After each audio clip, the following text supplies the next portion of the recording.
मौसम भी निराला है। खैरुम मिन इहयाई, रात में थोड़ी देर दीन सीखना सिखा देना यह रात भर की शब्बेदारी से बेहतर है। एक आदमी अपने घर में सुभान अल्लाह एक आदमी अपने घर में 100 रकअत नमाज नफल पढ़ रहा हो और एक आदमी जलसे में आके 1 घंटा दीन सीख रहा हो, यह दीन सीखना 100 रकअत नमाज नफल से बेहतर है। सुभान अल्लाह। चूंकि अल्लाह पर यकीन पुख्ता होता है जब आदमी गुफ्तगू सुनता है। दिल और दिमाग से बुरे वसवसात दूर होते हैं जब आदमी गुफ्तगू सुनता है। आदमी अपने जीने का अंदाज बदल लेता है जब वो दीनी गुफ्तगू सुनता है। आदमी की नमाजें दुरुस्त हो जाती हैं जब वो दीन की गुफ्तगू सुनता है। सुभान अल्लाह। आदमी दिमाग में कुछ ठान लेता है जो उसके लिए तबाही का जरिया हो, लेकिन दीनी गुफ्तगू सुनने के बाद वो तबाही से बच जाता है। बेशक। इसलिए आलिम हों के खतीब हों के वली हों के बुजुर्ग हों, सबको दीनी गुफ्तगू सुनने की ज़रूरत है और मोमिन को ये नसीहत फ़ायदा देती है। कुरान ने क्या कहा, वज़क्किर फ़इन्न ज़िक्रा तनफ़उल मोमिनीन, कि ए हबीब आप मुसलमानों को समझाइए, समझाना मोमिन को फ़ायदा देता है। बेशक। समझाने से फ़ायदा होता है। समझाते रहें, बीवी को समझाते रहें, अपने बच्चे को समझाते रहें, इमाम हैं मुक्तदी को समझाते रहें, आप आलिम हैं अवाम को समझाते रहें, मरते दम तक समझाते रहें। ये नहीं कि भाई 2-4 साल मैंने कहा लोग नमाजी नहीं बने तो अब मैंने समझाना ही छोड़ दिया। नहीं, जब तक जिंदगी है उस वक़्त तक समझाते रहना, चूँकि हमारा काम ही है समझाते रहना, अल्लाह की तरफ बुलाते रहना, लोगों को तबाही से बचाने की कोशिश करना, लोगों के गले में चादर डाल के मस्जिद लाना ये हम पर फर्ज नहीं है। लोगों की गर्दन में हाथ देकर नमाजी बनाना ये न किसी नबी पर फर्ज था, न किसी नबी के गुलाम पर फर्ज है। अंबिया कराम भी अल्लाह का कलाम पढ़ पढ़ के सुनाते थे और उसी हज़ारों में से 2-4 आदमी खींच करके कलमा पढ़ के मोमिन बन जाते थे। और ये काम आज भी उलमा कराम पे लाजिम है कि तुम हदीस सुनाओ, तुम अल्लाह का कलाम सुनाओ, फिर उसका दिल बदलना तुम्हारा काम नहीं, तुम सुनाओ, दिल बदलने वाला अल्लाह ताबारक। बेशक बेशक। अगर ये सुनाना भी बंद कर देगा तो क्या हाल होगा। मालूम होना चाहिए आपको कि दूसरी कौम के मुकाबले में मुसलमानों में बुराइयां बहुत कम है। जो बुराइयां यहूदियों में हैं, अल्हम्दुलिल्लाह वो बुराई कौम मुस्लिम में कम है। इस पॉइंट को गौर से सुनिएगा। जो बुराइयां नसरानियों में हैं उनके मुकाबले में हमारे समाज में बुराइयां कुछ कम है, कुछ कम है, बहुत कम नहीं, कुछ कम है। और हम लोग हिंदुस्तान में मिलजुल के रहते हैं। हिंदुस्तान में हिंदू मुस्लिम ये 2 बड़ी कौम है जो आबाद है। सिख ईसाई मुट्ठी भर हैं वो लोग। एक बड़ी जमात है गैर मुस्लिमों की, एक बड़ी जमात है मुसलमानों की, ये दोनों यहाँ रहते हैं। लेकिन ये सबको स्वीकार करना होगा कि कौम मुस्लिम दूसरों के मुकाबले में इनके यहाँ करप्शन बहुत कम है, ज़नाकारी कम है, शराबखोरी कम है। अब मुझसे कहिए कि क्यों कम है। उसकी वजह सिर्फ यही है कि दूसरों के यहाँ हर हफ्ते में एक दिन कंपल्सरीली समझाना नहीं है, नसीहत नहीं है, उपदेश नहीं है, वाज नहीं है। मन में हुआ साल में एक बार कोई कार्यक्रम का आयोजन कर दिया, चैतार ये वो फलां चिला किया, हो गया। साल में 2 साल में एक फंक्शन किया, एक शंकराचार्य को बुलाया, 2-4 घंटे उसे कुछ सुन लिया, ख़त्म हो गया। यहूदियों के यहाँ ऐसा कोई सिस्टम नहीं है कि कंपल्सरी हर हफ्ते अल्लाह रसूल के डराने की बात सुनना। लेकिन मज़हब इस्लाम में खूबसूरत निज़ाम है कि 5 वक्त की नमाज बग़ैर समझे समझाए वाज़ो नसीहत के कहीं भी पढ़ लो, खेत में, खलियान में, स्टेशन पे, एयरपोर्ट पे, जहाँ जुमा की नमाज मुसाफिर पे फ़र्ज नहीं, क्योंकि जुमा की नमाज के लिए खिताब ज़रूरी, जमात से नमाज ज़रूरी। मुसाफिर बेचारा कभी एयरपोर्ट पे है, कभी रेलवे स्टेशन पे है, कभी कहाँ है, कभी कहाँ है। इसलिए जुमा की नमाज उस पर फ़र्ज नहीं है। जुमा की नमाज हर हफ्ता जुमा के दिन वो नमाज है जिस नमाज के लिए उपदेश जरूरी है, जिस नमाज में वाज जरूरी है, जिस नमाज में खुतबा ज़रूरी है। इन्नल्लाह यअमुरु बिल अदल वल एहसान, अल्लाह तुम्हें हुक्म देता है अदल करने का, एहसान करने का, व इताए ज़िल कुर्बा, रिश्तेदारों को देने का, लेने का नहीं सिर्फ देने का। हर जुमा के दिन इस आयत की तिलावत खुतबा जुम्मा में होती। क्यों होती है? इसलिए होती है कि ये आयत के बारे में बुजुर्गों ने कहा है, अगर कुरान में दूसरी आयत नहीं भी नाजिल होती, सिर्फ ही आयत नाजिल होती, तो कुरान के नाजिल होने का जो मकसद था वह सारा मकसद इस आयत से हासिल हो गया होता। चूंकि कुरान अच्छाइयों को नाफिज करने आया है, अब बुराइयों को मिटाने आया है, वो सारी बुराइयों के मिटने का जो निचोड़ है वो इस आयत करीमा में मौजूद है। वह यनहा अनिल फहशाए वल मुनकर वल बग़ी, अल्लाह तुम्हें रोकता है फहश बातों से, घमंड और गुरूर और बगावत और सरकशी से। अल्लाह तुम्हें बुरे कामों, बेहयाई के कामों से रोकता है, जुल्म से रोकता है।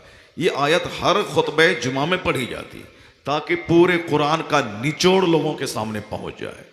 जुमा का खुतबा 1 मिनट का सही, ये फ़र्ज़ है, उसके बगैर जुमा की नमाज नहीं होगी। जैसे बगैर वज़ू के नमाज नहीं होती है, उसी तरह बगैर जुमा की तकरीर के जुमा की नमाज नहीं होती है, चाहे 1 मिनट का खुतबा क्यों ना हो। ईदैन का खुतबा नमाज के बाद है, मगर वो वाजिब है वो, और लंबा खिताब, ताकि एक दिन ईद बकरीद में इस खुतबा सुन ले और साल भर रूहानी ताकत सीने में महसूस करे। और जुमा का खुतबा मुख्तसर होना चाहिए, चूँकि हर जुमा को खिताब करना है। खुतबा छोटा हो, नमाज लंबी होनी चाहिए। लेकिन आज हाल है कि खुतबा लंबा हो जाता है, नमाज बिल्कुल छोटी हो जाती है, जबकि सुन्नत तरीका है कि खुतबा छोटा हो, नमाज लंबी होनी चाहिए। तकरीर छोटी हो, नमाज लंबी होनी चाहिए। और जुमा का खुतबा लंबा होता है, नमाज छोटी होती है, इसलिए बहुत सा असर खुतबे का नहीं हो पा रहा। मैं जो कह रहा हूँ कि हर जुमा के दिन तकरीर फ़र्ज़ है, वह तकरीर व खुतबा जुमा, उसके बारे में कह रहा हूँ। खुतबा जुमा जिसमें समझाया जाता है कि सबीलुकुम तवीलुन तवील व ज़ादुकुम कलीलुन कलील, ए मुक़ौम मुस्लिम, रास्ता बहुत लंबा है, क़यामत कायम होगी 50,000 साल के बाद, बिलफर्ज मान लिया जाए। लेकिन तुम आज अगर मर गए तो 50,000 साल तक तुम्हें कब्र में रहना पड़ेगा। और क़यामत का एक दिन 50,000 साल के बराबर है। वहाँ का एक दिन अगर मैदान मैशर में खड़े रहे तो एक दिन अगर खड़े रहे तो 50,000 साल के बराबर खड़ा रहना पड़ेगा। सबीलुकुम तवीलुन तवील, तेरा रास्ता बहुत लंबा है। अब ज़ादुकुम कलीलुन कलील, तेरा ज़ादे सफ़र बहुत थोड़ा है। जाना है दिल्ली और पास में रोटी है 2, दिल्ली तक जाने में लगेंगे 36 घंटे और रोटी सिर्फ 2 ही है। तो इतना लंबा सफ़र, रोटी कम है, कैसे सफ़र कटेगा? इसलिए हर जुमा के दिन, चूँकि आप और आप अरबी जानते नहीं, इसलिए इमाम साहब ने क्या मिन किया आपको समझ में नहीं आता है, और आप समझते हैं कि वो मंत्र कुछ पढ़ रहा है। इमाम साहब एक ज़रूरी एक रस्म है वो निभा रहा है। चलो जब वो वाला ज़िक्रुल्लाह ताला आला व आज़ो व अजल्ल व अतम व अहम व अकबर, अब सब खड़ा हो गया, चलो अब खुतबे से छुट्टी मिल गई, अब अल्लाह नमाज। वो खुतबा जुमा में जो अरबी में पढ़ा जाता है वो यही पढ़ा जाता है, तेरा रास्ता बहुत लंबा है, तेरे पास नेकियां बहुत कम है, कैसे सफ़र करोगे? पुल सिरात 500 साल के बराबर एक पुल है जिससे गुजर के ही आगे जन्नत है। जैसे इधर से हम लोग पटना जाएंगे तो 2 पुल है, एक दीघा का पुल है, एक हाजीपुर का पुल है। इसके अलावा पटना जाने का कोई रास्ता नहीं, कश्ती जल गई, कुछ नहीं है, कश्ती नहीं है, यही दोनों पुल हैं, इसी से गुजर के जाना। आगे पटना है, इस पुल से सबको गुजरना पड़ेगा, उड़ के कोई नहीं जा पाएगा, गुजरना पड़ेगा जो नॉर्मली चाल पैदल चल के जाना चाहता। ठीक उसी तरह जन्नत उस पार है और बीच में जहन्नम है, उस जहन्नम के ऊपर में पुल सिरात है, सिरात का रास्ता, उससे गुजरना पड़ेगा। वो पुल है, उससे गुजरना पड़ेगा 500 साल के बराबर, 5 दिन नहीं 500 साल के बराबर उसका डिस्टेंस है, लंबाई। तलवार से ज्यादा तेज, बाल से ज्यादा बारीक, उसी से गुजर के जाना पड़ेगा। सबीलुकुम तवीलुन तवील व ज़ादुकुम कलीलुन कलील। हर जुमा के दिन कहना ज़रूरी है ताकि लोग एक हफ्ते में जो बाल बच्चे बीवी दुकान में रहने की वजह से वो भूल गए पिछले जुमा के खुतबे का असर, जो नसीहत का पानी पड़ा धीरे धीरे सूख गया। तो अब अगले जुमा को फिर वाज का पानी पड़ा देना है, ताकि जो हफ्ते दिन में दूसरे दुनियादारों के साथ बैठने से वो वाज का पानी धीरे धीरे जो सूखने लगा, दूसरे जुमा को फिर वाज का पानी चढ़ा दिया जाए, ताकि सीना मरने से बच जाए, सीना जलने से बच जाए। चूंकि दरख्त जब मुरने लगता है तो उसको पानी चाहिए, अब पानी दरख्त को जिंदा रखता है, उसी तरह दिल जब मरने लगता है तो इसको वास का पानी चाहिए, नसीहत का पानी चाहिए। ये तकरीर एक पानी का काम करती है, जिस तरह एक मुर्दा दरख्त में पानी जिंदगी का काम करता है। इसलिए वास की हाजत है। इस्लाम में जुमा के दिन कंपलसरी है अल्लाह से डराना, कंपलसरी है रसूल पाक की इताअत का पैगाम देना, अतीउल्लाह व अतीउर रसूल। जुमा के दिन जरूरी है वाज समझाना। ईद बकरीद में लंबी गैदरिंग होती है, बड़ी गैदरिंग, बड़ा मजमा, उसमें वाजिब है समझाना। खुतबे निकाह में, निकाह के टाइम में चोरी से खुतबा नहीं होता है, चोरी से निकाह नहीं होता है। निकाह और ज़िना में ही फर्क है। ज़िना चोरी करके होता है, रेप चोरी करके होता है, बलात्कार लोग चोरी करके छुप के करते हैं, मकई के खेत में, पिरिज के नीचे, घास की गही में, रात में 5 स्टार होटल में चोरी छुपे। बादशाह क्यों ना हो, वो भी लोगों से चोरी करके ज़िना करता है। तो निकाह मजमे आम में होता है, 10 आदमी के बीच में होता है। ज़िना तन्हाई में, यही फर्क है ज़िना और निकाह में। निकाह चंद आदमी के सामने होता है, ज़िना चोरी छुपे। तो चोरी छुपे वो काम होता है, निकाह मजमे आम में। तो मजमे आम में जब निकाह हो, निकाह में मजमा होता है, 2 4 10 लोग होते हैं। अब वहाँ इजाब और कबूल से पहले खुतबा ज़रूरी है, वो खुतबा सुन्नत है। इसका मतलब ये निकला कि इस्लाम ये चाहता है कि जहाँ थोड़ी सी गैदरिंग हो वहाँ वाज होना चाहिए, वहाँ समझाना चाहिए, वहाँ नसीहत होना चाहिए। निकाह में खुतबा है, क्या क्या खुतबा है? या अय्युहन्नास तक़ू रब्बकुमुल्लज़ी खलक़कुम मिन नफ्सिन वाहिदा, ये खुतबा है। या अय्युहल्लज़ीना आमनु तक़ुल्लाह हक़्क़ तुक़ातिही वला तमूतुन्ना इल्ला व अंतुम मुस्लिमून। ये खुतबे निकाह में 3 आयतें पढ़ी जाती हैं, और तीनों आयतों में अल्लाह से डरने की बात कही गई। तो खुतबे निकाह बताता है कि जहाँ गैदरिंग हो वहाँ वाज होना चाहिए, जुमा की गैदरिंग वहाँ वाज होना चाहिए, ईदैन की गैदरिंग वहाँ वाज होना चाहिए, ये वाज ज़रूरी है। और जहाँ मैयत की गैदरिंग हो, जनाजे की नमाज की, जनाजे की नमाज में भी अगर जनाजे में थोड़ी सी ताख़ीर कब्र खोदने में, तो वहाँ भी वाज होना चाहिए। अगरचे फ़र्ज़ वाजिब नहीं है वहाँ पे, लेकिन लोगों को कफन दफन के मसाइल बताएं। अगर नहीं बताएंगे तो सब आदमी पॉलिटिक्स का चर्चा लेके बैठ जाएगा। जितना मुर्दे को दफनाने में ताख़ीर होगी, हर आदमी के मुंह में अलग अलग ज़बान, ये बाउंड्री वाल नहीं हुआ, ये दरख्त नहीं कटा, ये जंगल नहीं हटा, मायावती का ये हो गया, अखिलेश का ये हो गया, लालू का ये हो गया, नीतीश का ये हो गया, बिहार में हुकूमत बदलने वाली है, नीतीश पाला झाड़ने वाला है, वो दूसरे के पास जाने वाला है, भाजपा टूटने वाला है, ये 2024 में ये होने वाला है। अरे वहाँ गया है आदमी मुर्दे को दफनाने के लिए, कल आज इसको दफना रहा है, कल मुमकिन है कि तुमको दफनाया जाए। आज इसका ऐलान हुआ है, कल फजर के बाद तुम्हारा ऐलान हो जाए, कौन जानता है। हमारा एक आलिम जो आज से 4 दिन पहले तकरीर किया था, एक शायर जो कल मुझसे मुलाकात नेपाल में हुई, उसने कहा कि हजरत मौलाना निजामुद्दीन साहब की तकरीर मेरे साथ में हुई 4 दिन पहले, मैं नात पढ़ा, उन्होंने तकरीर की है। बताएं कि तकरीर की है उन्होंने, कभी सोचा तक न था कि जो बंदा मेरे सामने आज खिताब कर रहा है, कल खतरनाक एक्सीडेंट में वो उनका जवान बेटा दोनों चला जाएगा, कभी नहीं सोचा होगा। एक हिंदुस्तान का एक ज़बरदस्त खतीब जो पानी की तरह बातें करता था, ऐसा लगता था जैसे उर्दू ज़बान उसकी माँ के पेट से पढ़ के आया है। बहुत ज़बरदस्त खतीब थे, वही तकरीर करके आ रहे थे, रास्ते में एक्सीडेंट किए, जवान बेटा जो खुद मौलाना था वो भी इंतकाल कर गया और ख़ुद भी इंतकाल कर गए। एक घर से 2 लाश, शौहर की और बेटे की। उस बीवी का क्या हाल होता होगा जिनका शौहर भी गया, जिनका जवान बेटा भी गया। शौहर चला जाता, जवान बेटा रहता, तो कम से कम बेटा को देख के माँ को तसल्ली हो जाती, लेकिन दोनों लाशें निकल गई।